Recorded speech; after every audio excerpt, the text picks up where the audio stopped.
ডেলিভারির পর এই প্রথম আমি এই জিনিসটা বলো তো এটা কি?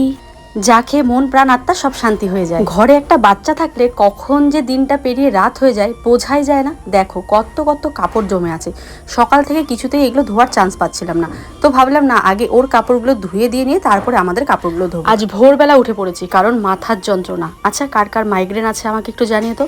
আমার যে মাইগ্রেনের ব্যথা উঠে আমি পাগল হয়ে যাই। বেশ দুদিন থেকেই মাথার যন্ত্রণায় ভুগছিলাম, কিন্তু আজ ভোরে আর সামলাতে পারি। আর যেদিন দেখবে মায়েদের একটু অসুবিধা থাকে সেদিন দেখবে বাচ্চা কাচ্চা বেশি কান্নাকাটি করে, যেমন আছে। ওইদিকে আমার যা রান্নাবান্না সামলাচ্ছিল, আমি এদিকে ভাবলাম সকাল থেকে সেরকম কিছু খাওয়া হয়, সবার জন্য একটুখানি দইয়ের ঘোল। তো যেমন বলা তেমন কাজ। ফ্রিজ বাড়িতে থাকলে না ফ্রিজের কথা ভুলেই যাই। তো ভাবলাম আরে গরম পড়েছে, ফ্রিজের জল কেউ খাচ্ছে না, এটা কি হয়?